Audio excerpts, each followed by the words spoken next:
승리하는 삶은 우리의 영적 성장을 방해하는 옛사람, 마귀, 세상의 그 수많은 유혹을 뚫고 승리해서 하나님이 우리에게 본래 의도하신 하나님의 형상을 우리 안에 회복하는 것이 승리하는 삶입니다. 하나님 원래 우리에게 의도하신 것은 우리가 위로는 하나님을 사랑하고 밖으로는 다른 사람들을 사랑하고 안으로는 내 자신을 사랑하고 아래로는 자연 만물을 사랑하는 삶인데요. 첫 번째로 우리가 하나님을 사랑하는 삶, 하나님과 바른 관계를 맺는 삶에 대해서 지난주부터 생각을 해보고 있는데, 먼저 우리에게 확신하는 삶이 필요합니다.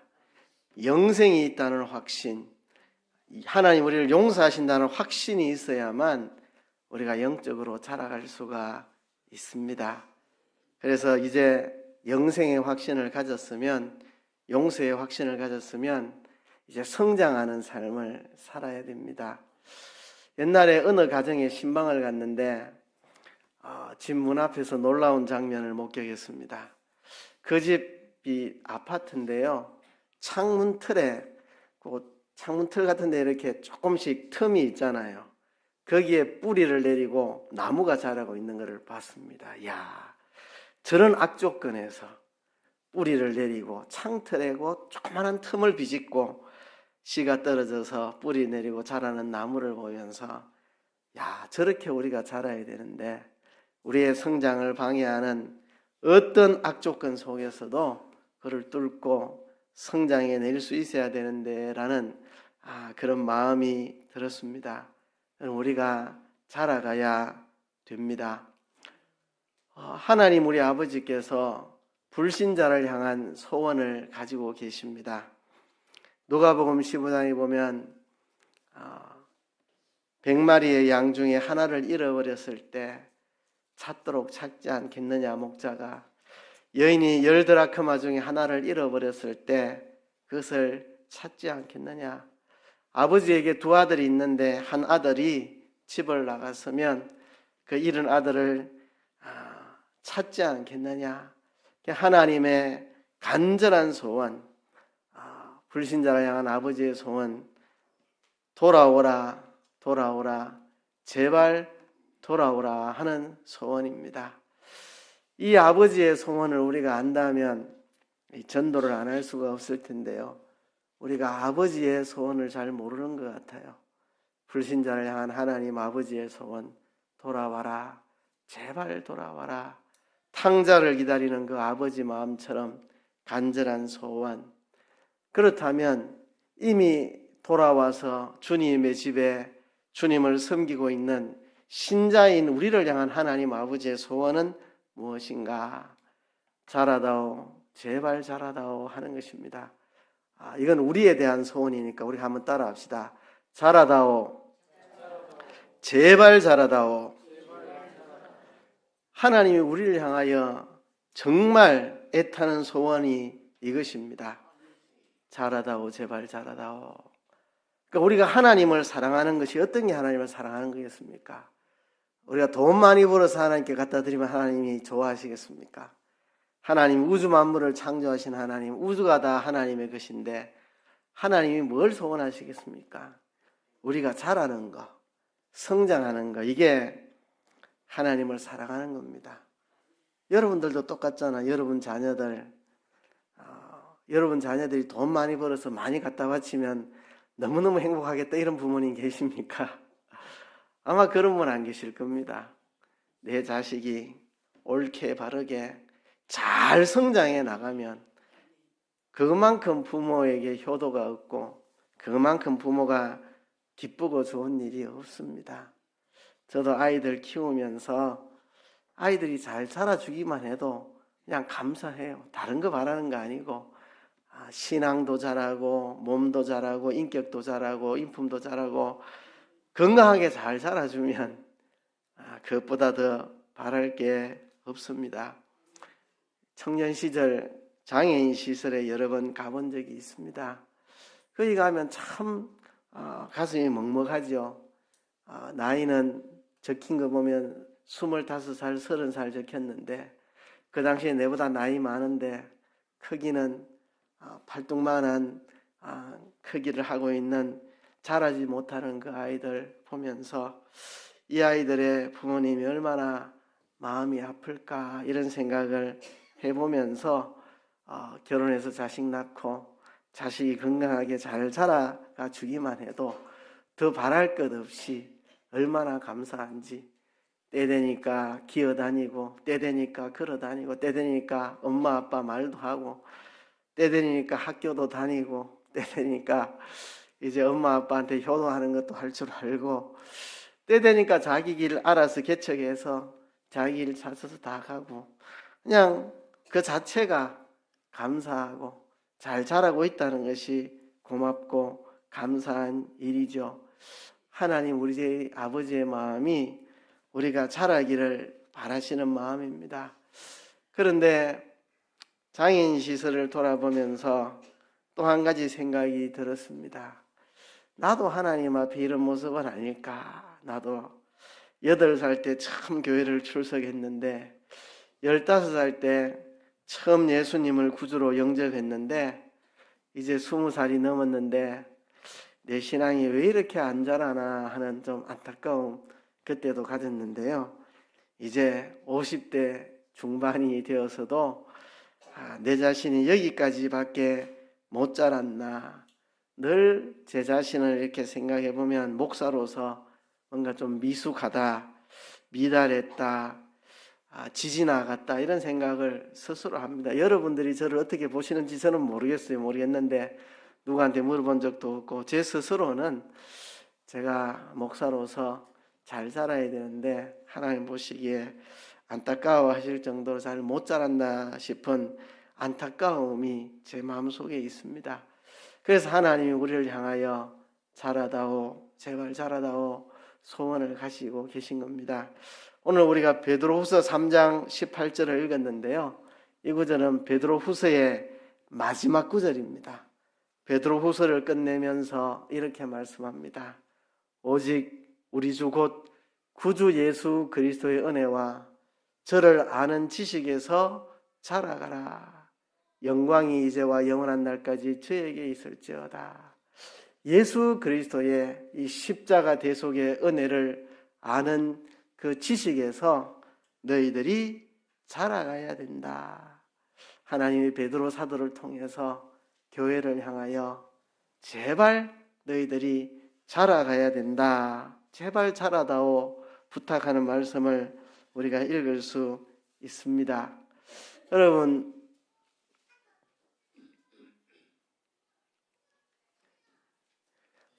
우리가 자라가는 데 있어서 성장 목표를 잘 잡아야 됩니다. 우리에게 잘못된 성장 목표가 있습니다. 뭐냐 하면 자기와 비교하는 겁니다. 스스로. 내 스스로 생각하니까 내가 이만하면 많이 자란 것 같다 이래 생각하는 내가 이만하면 뭐 많이 자랐지. 주일 성수도 하고 11조도 드리고 또 교회에서 봉사도 하고 이만하면 내가 많이 자랐지. 스스로의 기준을 가지고 있는 사람들이 있습니다. 이건 잘못된 성장 목표입니다. 여러분, 제가 제 손바닥을 제 눈앞에 갖다 대보면 여러분 전체보다 제 손바닥이 더 크게 보입니다. 이래 놓고 보면 여러분들도 해보세요. 여러분 전체보다 제 손바닥이 더 커 보입니다. 이런 바보 같은 생각이 어디 있습니까? 야, 내 손바닥 크다. 우리 남산교회 예배당보다도 내 손바닥이 더 크네. 혼자 착각하는 거죠. 그죠? 자기 스스로의 기준. 내가 이만하면 많이 성장했지. 스스로의 착각입니다. 손바닥 눈앞에 대놓고 태양을 쳐다보면서 내 손바닥이 태양보다도 크네 하는, 그죠? 아니면 누구보다는 내가 낫다. 그죠? 누구보다는 꼭 손양한 목사님하고 비교 안 하고 조남선 목사님하고 비교 안 하고 꼭 누구와 비교하느냐? 내 주변에 신앙생활 잘 못하는 어떤 집사님, 신앙생활을 못하는 어떤 권사님, 장로님 그런 분하고 비교해가지고 내가 그 집사보다는 낫다. 내가 그 권사보다는 내가 그래도 나은 권사다. 내가 또 그 장로보다는 더 나은 장로다. 이렇게 누구보다는 내가 낫다 이렇게 그죠? 비교도 하려면 좀 훌륭한 사람하고 비교 안 하고 우리의 잘못된 성장 목표입니다. 우리 모두에게 이런 잘못된 생각들이 있습니다. 내가 이만하면 그래도 나는 됐다. 누구보다는 나은데 이래가지고 우리가 성장을 포기하고 멈추어 있는 우리 자신이 아닌가 반성해보고요. 오늘 목표를 다시 세워야 됩니다. 우리를 향한 하나님의 목표는 그런 목표가 아닙니다. 에베소서 5장 1절에 보면 그러므로 사랑을 입은 자녀같이 너희는 하나님을 본받는 자가 되고 이랬습니다. 사랑을 입은 자녀같이 하나님을 본받는 자가 되라. 우리 목표는 하나님처럼 되는 겁니다. 하나님처럼. 하나님을 닮아가는 거, 하나님처럼 성장하는 거, 우리 하나님을 본받아야 됩니다. 우리가 비교한다면 하나님하고 비교해야 됩니다. 예수 그리스도와 우리 자신을 비교해야 합니다. 다른 것과 비교하지 마시고 하나님을 내가 닮아가고 있느냐, 예수님을 본받아가고 있느냐.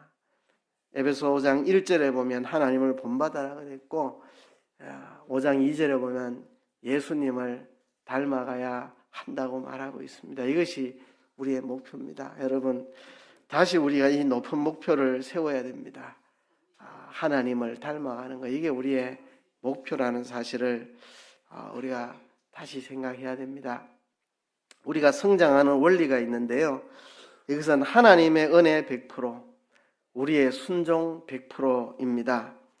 빌립보서 1장 6절에 보면 너희 속에 착한 일을 시작하시니가 그리스도 예수의 날까지 이루실 줄을 우리가 확신하노니 그랬습니다. 우리 속에 착한 일을 시작하신 하나님께서 그리스도 예수의 날까지 이루어 주실 것이다. 하나님의 은혜가 우리를 성장시킬 것이라. 그런데 같은 빌립보서 3장 12절에 보면 내가 이미 얻었다 함도 아니요 온전히 이루었다 함도 아니라 오직 내가 그리스도 예수께 잡힌 바 된 그것을 잡으려고 쫓아가노라. 쫓아간다. 마치 마라톤 선수의 이미지로 소개를 합니다. 마라톤 선수가 전력 질주하듯이 죽기 살기로 달리듯이 사도 바울은 성장을 향하여 죽기 살기로 달려가고 있다고 고백합니다. 같은 빌립보 안에서 앞에서는 우리 안에서 착한 일을 시작하시니가 이루실 줄 확실히 안다 말해놓고 3장에 와서는 내가 그것을 잡으려고 쫓아간다 그렇게 말했습니다. 우리의 영적인 성장은 100% 하나님의 은혜면서 100% 나의 순종입니다. 우리는 주님이 도와주시지 않으면 안 될 것처럼 간절히 주님을 의지하고 주님께 부르짖고 내가 힘쓰지 않으면 전혀 안 될 것처럼 죽기 살기로 달려가는 이게 우리의 성장의 원리입니다.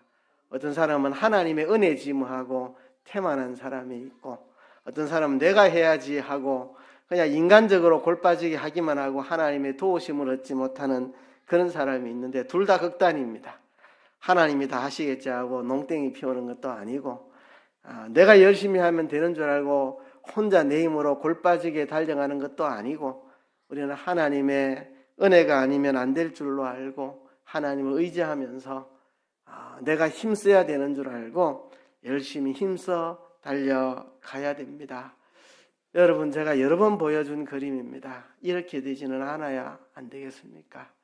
예수 믿은 지 50년, 60년이 지나도 어린아이와 같은 신앙으로 머물러 있다면 참 우리 하나님이 얼마나 슬퍼하시겠습니까? 여러분 자녀가 지금 저러고 있다면 여러분 정말 밤새 잠 못 잘 겁니다. 내 자식이 지금 저러고 있다면. 그렇죠? 우리가 저러고 있을 때 하나님이 얼마나 마음 아프시겠습니까? 자라지 않는 하나님의 아들인 우리들을 볼 때 얼마나 마음 아프실지. 저 그림을 그냥 우습다 생각할 게 아니고 내 자식이 지금 저러고 있다면 내가 밥을 먹고 잠을 잘 수 있을까? 밤새 잠을 치며 고민하지 않을까? 우리가 저런 모습이라면 하나님이 얼마나 가슴 아프실까를 생각해 봐야 됩니다. 여러분, 이런 그림이 멋진 그림이죠. 그죠? 아기가 자라서 청소년이 되고 이제 청년이 되고 때 되면 중년이 되고 이렇게 자라가면 얼마나 기분이 좋겠습니까? 그죠? 이거는 우리의 이상입니다. 이상. 우리가 영적으로도 저렇게 갓난아이가 됐다가 영적인 청소년, 영적인 청년, 영적인 어른으로 자라나면 얼마나 좋습니까? 이제 우리의 이상입니다. 어쩌면 우리의 현실은 이것일 수도 있습니다. 이거요. 제가 이번에 제주도 가서 중국 학생들에게 강의하면서 보여주려고 만든 그림입니다. 예수 믿은 지 2년째나 10년째나 20년째나 50년째나 자라지 않고 똑같은 나이만 먹고 3살 때나 10대나 30대나 50대나 70대나 영적으로 하나도 자라지 않고 나이만 계속 먹어가는, 그죠? 3살짜리 어린애, 10살짜리 어린애, 20살짜리 어린애, 30대 어린애, 70대 어린애, 계속 영적인 어린애로 나이만 계속 먹고 가는, 계속 영적 어린애 상태로 남아있는 이런 모습이 되면 어떡하나. 제가 자꾸 이 그림을 보여주는 것은 충격요법입니다. 충격요법. 제가 중국에서 온 그 학생들에게 이 그림 만들어 보여주는 충격요법. 우리가 자라야 된다는 것을 좀 충격을 받아야 된다고. 여러분 좀 충격 주려고 이거 쓴 그림입니다. 이게 내 그림은 아닐까? 그죠? 내 그림은 아닐까? 여러분 이거 보고도 충격 안 받으면 저는 어떻게 할 방법이 없습니다. 그래, 일이 되지 않도록. 그러면 또 너무 충격을 줬으니까 다시 이상을 한번 다시 보여드릴게요. 저 군뱅이, 저게 번데기가 되고 번데기가 나비가 돼서 헐헐 창공을 나르는 모습 얼마나 멋집니까? 그죠? 예수 10년 믿어도 군뱅이 같이 30년 믿어도 군뱅이 같이 그래 하지 말고 이제 우리가 이렇게 멋지게 변화되어 가는, 벌레가 번데기가 되고 번데기가 나비가 되는 변화처럼 우리가 영적으로 이렇게 변화되어 가야 우리 하나님이 기뻐하시지 않겠냐 하는 것입니다. 우리가 이렇게 자라가야 됩니다. 자, 이렇게 변화되고 자라가기 위해서 우리에게 필수적인 게 있습니다. 이 손 이름은 성장손입니다. 따라합시다. 성장손. 여러분 손이 자라야 될 거 아닙니까? 그죠? 어린아이의 그 조그만 손이 이런 어른 손으로 자라듯이 우리가 자라야 되는데, 그래서 성장손을 여러분들에게 이야기하려고 합니다. 여러분 식물이 자라려면 필수 영양소가 있죠. 3가지인데 뭡니까? 뭐죠? 인, 칼륨, 또 뭐죠? 예, 질소, 인산, 칼륨. 그래서 그렇게 질소, 인산, 칼이 옛날에 이렇게 배웠는데 그 3가지가 식물의 필수 영양소입니다. 사람이 자라가는데 필수 영양소는 5가지입니다. 5가지. 탄수화물, 지방, 단백질, 비타민, 무기질. 이 5가지 중에 하나라도 없으면 사람 건강하게 못 자랍니다. 탄수화물도 있고 지방도 있고 단백질도 있고 비타민과 무기질까지 들어와야 사람이 병 안 걸리고 건강하게 자랍니다. 자, 그렇다면 우리가 영적으로 성장하는 필수적인 5가지, 그죠? 한번 생각을 해봅시다. 첫 번째는 말씀입니다. 두 번째는 기도입니다. 세 번째는 예배입니다. 네 번째는 교제, 5번째는 증거. 이 5가지가 우리가 성장하는 데 필요한 5가지 요소입니다. 그럼 말씀이 없으면 우리 신앙이 불건전한 신비주의가 되거나 그냥 하나의 감정으로 그치고 우리 신앙이 요동칠 겁니다. 배멀미하는 것처럼 신앙이 늘 흔들릴 겁니다. 말씀에 굳게 서지 못하면 꿈만 한번 요상하게 꾸도 내가 구원 못 받았나, 하나님이 나를 버리시나 이런 생각하고, 말씀이 없으면 그렇게 우리 신앙이 견고해지지 못하고 흔들립니다. 우리에게 기도가 필요합니다. 기도가 없으면 우리 삶이 메말라갑니다. 말씀은 있는데 기도가 없으면 능력이 없고 힘이 없이 그냥 지식만 있고 빼빼 말라가는 그런 신앙인이 됩니다. 말씀과 더불어 기도가 있어야 합니다. 그리고 예배가 있어야 됩니다. 말씀과 기도가 있는데 혼자 집에서 말씀 보고 집에서 기도하고 예배 자리에 나오지 않으면 이건 무슨 영적인 고아처럼 부모도 없고 형제도 없고 친구도 없고 그죠? 영적인 고아가 됩니다. 우리가 영적인 우리 하나님 아버지를 예배 때 만나고 영적인 형제인 우리 성도들을 만나고 이렇게 우리가 예배 속에서 우리 아버지를 만나고 우리의 형제, 우리의 친구들을 만나는데 예배가 없으면 영적인 고아와 같습니다. 그리고 우리가 교제를 해야 됩니다. 교제. 집안마다 아주 속썩이는 자식들이 하나씩 있습니다. 이 교제를 피하고 언둔하고 잘 안 나타나고 그죠? 그렇게 집안에서도 자꾸 숨으려고 그러고 부모에게 아주 속썩이고 골치 아픈 자식들 어느 가문에나 하나씩 있습니다. 교제가 있어야 됩니다. 교제가. 그 다음에 증거는 복음을 전하는 것입니다. 자꾸 말씀을 배우고 영적으로 살찌우고 기도해서 영적으로 호흡하고 공급받고 그리고 복음을 전하지 않으면 영적인 비만에 걸립니다. 저는 육적인 비만에 걸렸다가 지금 비만에서 탈출하고 있는 중입니다. 자, 육적인 비만에 탈출하려면 어떻게 해야 돼요? 운동을 해야죠, 운동을. 그래서 요즘 아내와 한 번씩 호수공 가서 돌고 가서 기구도 조금 타고 그렇게 돌아옵니다. 그렇게 해서 체중 재보면 조금씩 체중이 줄어가요. 그러니까 자꾸 에너지를 공급받고 활동을 하지 않으면 영적인 비만에 걸리고 건강하게 자리질 못합니다.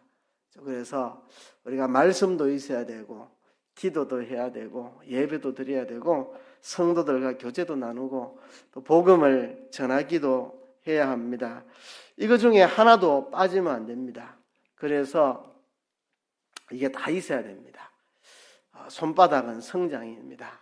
이 5가지를 통해서 우리가 성장해 나갑니다. 이게 성장손입니다. 자, 이 5가지 균형이 맞아야 됩니다. 성경만 맨날 보고 기도 안 해도 안 되고 맨날 기도는 하는데 성경 안 봐도 안 되고 말씀과 기도는 힘쓰는데 예배를 안 해도 안 되고 예배는 잘 드리는데 형제와 교제를 하지 않아도 안 되고 그죠? 예배도 잘 드리고 교제도 잘하고 있는데 나가서 전도 안 해도 안 되고 이 균형이 다 맞아야 됩니다. 그리고 필수성 하나라도 빠지면 안 됩니다. 우리가 얼마나 신경 씁니까? 탄수화물, 지방, 단백질, 비타민, 무기질 이거 하나도 빠지면 안 되니까 탄수화물도 먹고 단백질 보충하기 위해서 뭐 고기나 계란도 조금씩 먹어주고 비타민도 여러분 다들 드시죠? 저도 비타민 같은 거 먹습니다. 먹고 무기질 아내가 자꾸 이제 무기질 같은 것도 저한테 먹이려고 이것도 먹으라고 알약도 주기도 하고 그렇게 합니다. 그러니까 우리가 하나라도 안 빼고 먹어야 건강하다고 우리 얼마나 신경을 씁니까? 그죠? 그리고 우리가 다 성장해야 됩니다. 말씀 보는 것도 신앙 어릴 때보다는 자라가야 되고 기도도 신앙 어릴 때는 5분 기도했으면 이제는 30분, 1시간 기도하고 자라가야 되죠. 예배도 자라가야 되고 교제도 자라고 다 자라가야 됩니다. 점진적으로 성장하고 의도성, 의도하지 않으면 다 안 됩니다. 여러분 힘쓰지 않으면 말씀 안 읽어집니다. 기도하려고 애쓰지 않으면 기도 안 됩니다. 그래서 기도에 힘쓰라 그랬죠. 예배도 그러고 교제도 그러고 증거도 그러고 우리가 의도적으로 힘써야 됩니다. 그렇죠? 가만히 있다고 되는 게 아닙니다. 그래서 이 말씀 손을 기억합시다. 말씀, 기도, 예배, 교제, 증거. 말씀과 기도는 수직적인 겁니다. 하나님과 하는 거죠. 말씀은 하나님께서 내한테 내려주시는 거고 기도는 내가 하나님께 올려드리는 거고 그렇죠? 수직적인 겁니다. 말씀을 하나님께부터 받고 기도를 하나님께 올리고 교제와 증거는 수평적인 겁니다. 믿는 성도들과 나누는 게 교제고 믿지 않는 사람들에게 하는 게 증거고 그렇죠? 이렇게 양방향입니다. 말씀과 기도도 하나님과 양방향이고 교제와 증거도 사람과 양방향입니다. 믿는 사람을 향해서 믿지 않는 사람을 향해서 예배는 2가지가 교차하는 겁니다. 위로는 하나님과 교제하는 것이면서 수평으로는 형제들과 교제하는 겁니다. 예배는 하나님과 또 형제들과 함께 교제하는 것이 다 들어있는 게 바로 예배입니다. 그래서 이것을 통해서 우리가 균형 잡힌 하나님의 자녀로 성장할 수 있다는 것입니다. 자, 이 5가지 중에 오늘 오전에는 말씀과 기도에 대해서 잠깐 이야기를 드리고 오후에 예배와 교제와 증거에 대해서 말씀을 드리고자 합니다. 자, 이번에는 말씀손입니다. 말씀손. 그렇죠? 엄지손가락부터 보면 암송하는 거, 그다음에 묵상하는 거, 공부하는 거, 읽는 거, 듣는 거. 이제 밑에 새끼손가락부터 하면 듣고, 읽고, 공부하고, 묵상하고, 암송하는 건데요. 듣는 거는 예배 시간에 설교 듣는 거, 이게 듣는 겁니다. 듣는 것만 가지고는 부족합니다. 여러분들이 성경을 읽으셔야 됩니다. 집에 가서 자기 스스로 성경을 읽으셔야 되고, 읽는 것으로도 조금 부족합니다. 공부를 하셔야 됩니다. 어떻게 공부하시는지 조금 뒤에 이야기할게요. 성경을 공부하고 나서 그것을 묵상해서 내 삶에 적용을 시켜야 됩니다. 성경을 남의 이야기로 읽으면 지식만 되고 아무 소용없습니다. 무디 목사님이 말하기를 성경은 정보를 얻기 위해서 읽는 게 아니고 삶의 변화를 위해 읽는다. 성경을 읽을 때 정보를 위해서 읽으면 안 됩니다. 성경의 지식을 아는 것으로 끝나면 안 되고 내 삶에 적용시켜서 묵상해서 삶의 변화를 가져와야 합니다. 그리고 암송을 할 때 말씀이 내 것으로 자리 잡기 쉽습니다. 그러나 가장 중요한 것은 바로 믿음으로 순종하는 겁니다. 믿음으로 순종하는 거. 들은 말씀 마귀가 빼앗아가기 쉽습니다. 읽으면 좀 더 낫지만 그래도 마귀에게 빼앗길 수도 있습니다. 공부하면 좀 더 견고하게 말씀을 붙들 수 있지만 빼앗길 수 있습니다. 묵상하고 암송하면 진짜 말씀이 내 것이 되지만 그래도 뺏길 수 있습니다. 안 뺏기는 방법은 믿음으로 순종하면 순종한 말씀은 누구도 빼앗아갈 수가 없습니다. 그래서 우리가 성경을 듣고 읽고 공부하고 묵상하고 암송하는 이유가 순종하기 위한 동기여야 합니다. 말씀을 순종할 때 그게 진짜 진정으로 내 것이 된다는 것입니다. 여러분 집에 가서 가족들하고 꼭 게임을 한번 해보세요. 무슨 게임이냐 하면 성경책 빼들어가기 게임입니다. 성경책 빼들어가기. 여러분 이렇게 두 손가락으로 잡아보세요. 어린애가 빼들어도 뺏깁니다. 그죠? 손가락 2개 가지고 암송하고 묵상하고 두 손가락으로 잡아보세요. 아기가 빼들어도 뺏깁니다. 이 5손가락으로 다 잡아보세요. 듣고 읽고 공부하고 묵상하고 암송하고 다 잡아도 힘센 사람이 빼앗으면 이 뺏깁니다. 근데 이 손바닥을 딱 붙이면 아무리 힘센 사람이 와서 당겨도 안 뺏깁니다. 해보세요. 손바닥을 붙여야 누구도 성경책을 못 빼들어갑니다. 손바닥이 믿음의 순종입니다. 믿음의 순종. 우리가 순종한 말씀은 어떻게 마귀가 흔들어도 빼앗아갈 수 없습니다. 집에 가서 꼭 가족들끼리 해보세요. 손바닥 안 붙이면 다 뺏깁니다. 다 뺏겨요. 이렇게. 제가 연극하는 거 아닙니다. 진짜입니다. 진짜. 손바닥을 안 붙이면. 근데 손바닥을 딱 붙이면 누가 잡아당겨도 안 뺏깁니다.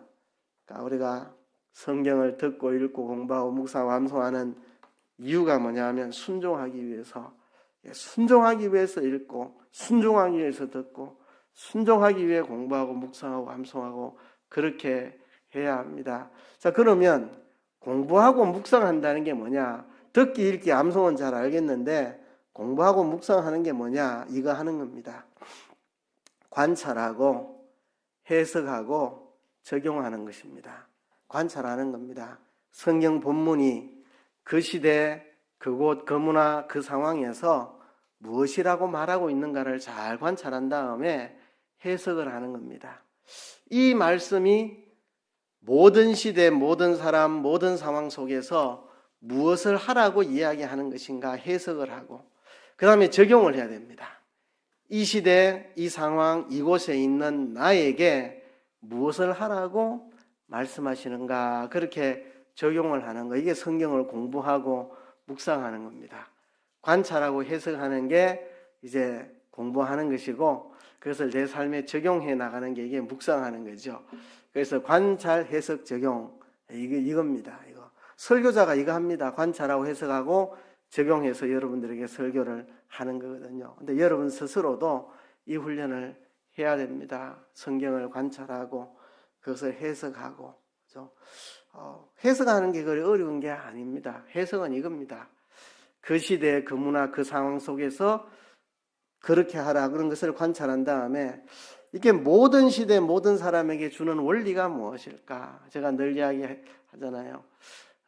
모세오경에 보면 밭을 추수할 때 한쪽 모토기는 추수하지 말라고 했다. 이건 그 시대 그 문화 그 상황에 주신 말씀입니다. 밭에 모퉁이는 추수하지 말아라.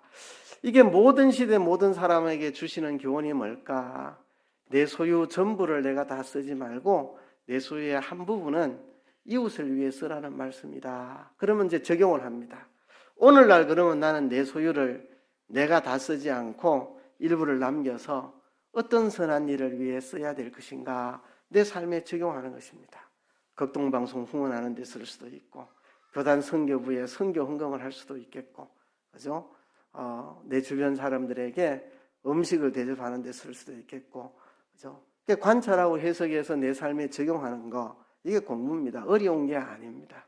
성경을 관찰하시고 그것이 모든 시대 모든 사람에게 주는 그러니까 100년 전 사람에게도 1000년 전 사람에게도 적용이 되고 미국 사람에게 북한 사람에게 일본 사람에게 한국 사람에게 모두에게 적용되는 원리가 뭔지를 찾아내고 그걸 가지고 오늘 내 상황에서 내가 어떻게 해야 되겠는가 이거를 적용하고 이렇게 나가야 신앙이 빨리 자랍니다. 그냥 가만히 앉아서 설교 듣기만 해서는 신앙이 빨리 자라기 어렵습니다. 집에 가서 성경을 읽으면 신앙이 좀 더 자라는데 그냥 아무 생각 없이 읽으면 신앙이 빨리 자라기 어렵습니다. 관찰하고 해석해서 내 삶에 적용할 때 내 신앙이 빨리 자라갑니다. 그렇죠? 성경을 읽으면 늘 관찰을 해서 그 시대 그 상황 그 문화 속에서 뭐라고 말씀하셨는가 이게 모든 시대 모든 사람에게 공통적으로 어떤 원리를 내게 이야기하시는 건가 그게 오늘을 살아가는 내한테는 뭘 하라는 이야기인가 이걸 하라는 이야기구나 그래서 그것을 순종하면 마귀가 빼들어가지를 못하는 말씀이 됩니다. 그죠? 이 훈련을 해야 우리 신앙이 잘 자라갑니다. 이거는 뭐 학자들이 하는 게 아니고 목회자들이 하는 게 아니고 누구나 할 수 있고 해야 되는 일입니다. 여러분 집에서 성경 읽었을 때 관찰하시고 해석하시고 자기 삶에 적용을 시켜 나가셔야 합니다. 자, 그 다음엔 기도손입니다. 기도손. 오늘 세 가지 손 이야기를 합니다. 성장손, 말씀손, 기도손 세 가지입니다. 자, 기도는 하나님을 찬양하고 하나님께 감사하고 하나님께 고백하고 하나님께 간구하고 중보하고 마지막에 예수님의 이름으로 기도하는 것으로 마무리 짓는 게 우리의 기도입니다. 자, 찬양하는 것은요. 우리가 기도라는 것은 하나님 앞에 나아가는 건데 하나님 앞에 서면 제일 먼저 찬양이 나옵니다. 하나님의 크고 위대하시고 하나님의 그 많은 사랑과 은총에 대해서 찬양이 나옵니다. 자연스럽습니다. 근데 그렇게 크고 위대하신 하나님이 날 위해 십자가 져주셨는데 그것에 대해서 내가 감사하게 됩니다. 그 크신 하나님이 내게 이렇게 은혜를 베풀어 주셨구나 감사가 나오죠. 이렇게 큰 은혜를 받고도 내가 그 은혜에 합당하게 살지 못했으니까 죄에 대한 고백이 나옵니다. 내가 잘못했습니다. 고백을 하고 나면 이제 간구가 나옵니다. 하나님, 내가 이렇게 부족하지만 하나님 나를 도와주세요. 나를 위해 기도하고 나면 이제 주변 사람을 위해 기도하게 됩니다. 이게 중보입니다. 이거는 뭐 자연스러운 것입니다. 자연스러운 거.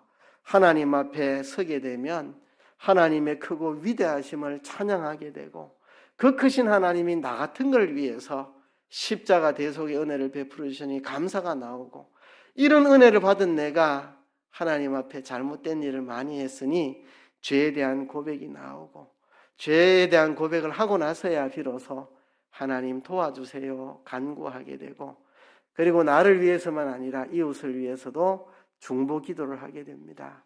그리고 나서 내가 무슨 자격으로 하나님께 기도하겠습니까? 예수님의 십자가 보혈을 의지해서 예수님의 공로를 의지해서 예수님 이름으로 기도드리는 것 이것이 우리의 일반적인 기도의 순서입니다. 기도가 잘 자라지 않는 사람들은 이 순서에 맞추어서 기도하시면 됩니다. 먼저 하나님의 크고 위대하심을 찬양하고 그 다음에 하나님 내게 베푸신 은혜에 감사를 드리고 그럼에도 내가 잘못한 그 고백을 하고 나를 위한 간구, 이웃을 위한 중보, 그리고 예수님 이름으로 기도하는 것, 이렇게 하면 기도가 잘 자라갈 수 있습니다. 그런데요, 우리가 기도를 해도 나는 응답받지 못한다. 우리의 기도를 허무는 여우들이 있습니다. 네 가지를 이야기하면 첫째는 불순종입니다. 잠언 28장 9절에 보면 사람이 귀를 돌이키고 율법을 듣지 아니하면 그의 기도도 가정하니라. 하나님 앞에 불순종하는 것이 우리의 기도를 가로막습니다. 우리가 하나님께서 하라고 하시는 길을 순종하지 않고 불순종하고 있으면 그의 기도를 가로막는 역할을 합니다. 내 기도를 가로막는 불순종이 뭐가 있나 찾아 걷어내야 됩니다. 또 시편 66편 18절에 보면 내가 내 마음의 죄악을 품으면 주께서 듣지 아니하시리라. 죄악을 품고 있으면 주님이 우리 기도 안 들으십니다. 내가 지금 품고 있는 죄악이 무엇인가? 그것을 걷어내야만 하나님 우리 기도를 들으십니다. 그 다음에 불신앙입니다. 불신앙. 야고보서 1장 6절 7절에 보면 오직 믿음으로 구하고 조금도 의심하지 말라. 의심하는 자는 마치 바람에 밀려 요동하는 바다 물결 같으니 이런 사람은 무엇이든지 죽게 얻기를 생각하지 말라 했습니다. 믿지 않고 기도하면 하나님 안 들어주십니다.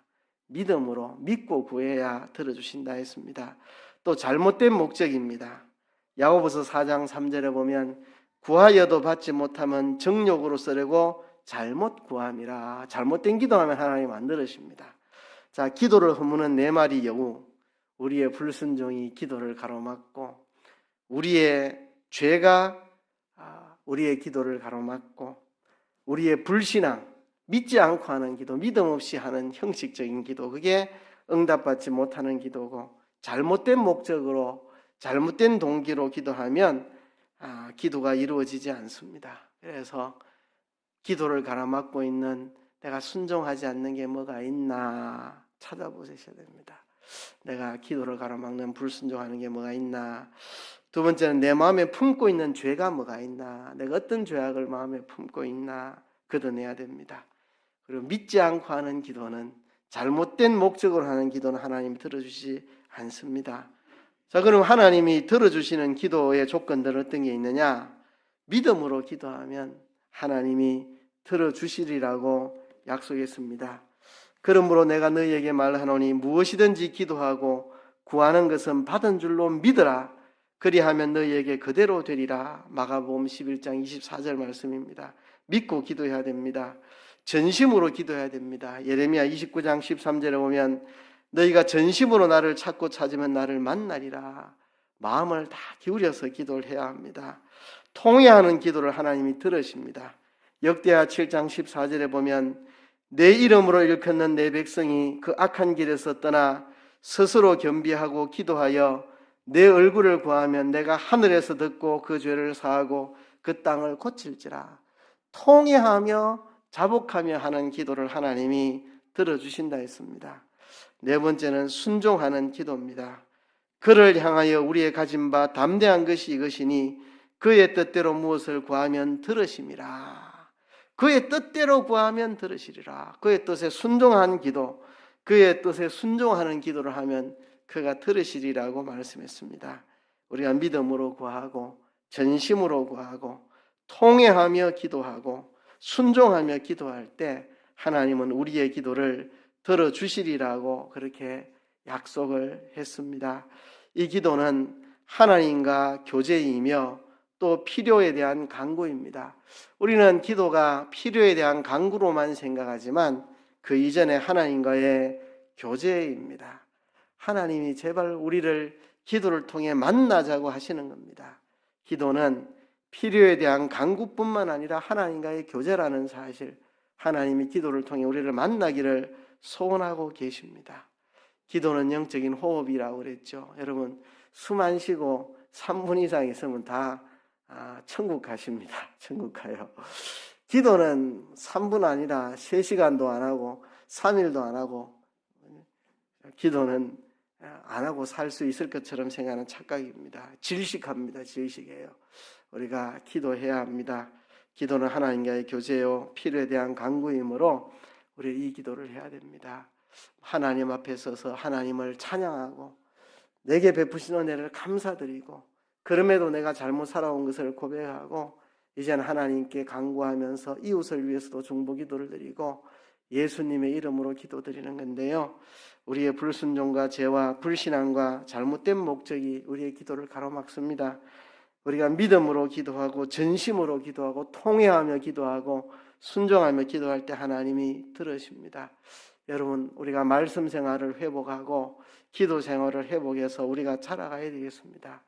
여러분, 아까도 말했지만 탄수화물, 지방, 단백질, 비타민, 무기질 이 5가지가 하나라도 결핍하면 우리에게 병 생기고 우리가 제대로 자라가지를 못하는 것처럼 우리가 영적으로 자라가는 것도 아까 예배손 이야기했죠. 말씀, 기도, 예배, 교제, 증거 이 5가지가 하나라도 빠지면 우리 잘 못 자랍니다. 첫 번째가 말씀손, 그렇죠? 말씀을 읽고 듣고 공부하고 묵상하고 암송하고 마지막에 순종해야 이것이 우리의 말씀이 되고 우리가 자라갈 수 있다고 이야기를 드렸습니다. 그리고 기도손입니다. 우리가 하나님 앞에 늘 찬양하고 감사하고 고백하고 간구하고 중보하며 하나님 앞에 믿음으로 기도해야 우리가 자라갈 수 있다는 것입니다. 여러분, 우리가 잘 자라가기 위해서 말씀과 기도 회복을 합시다. 말씀과 기도. 예배에 잘 참여하지 않는 분들 많이 참여합시다. 주일 오전 오후 수요일 새벽 기회 있는 대로 와서 들으시고 또 집에서 많이 읽으시고 그리고 성경을 관찰하고 해석하고 내 삶에 적용해서 공부하고 묵상하고 이대로 순종할 수 있도록 힘쓰시고 기도하는 삶을 우리가 계속해서 힘을 씁시다. 오늘 베드로서 3장 18절의 말씀 자라가라 자라가라. 우리가 이 말씀을 순종해서 자라가기 위해서 말씀 생활, 기도 생활 더욱더 열심히 하는 우리 모두가 되기를 주의 이름으로 축복합니다. 말씀을 생각하시면서 통성으로 기도하겠습니다.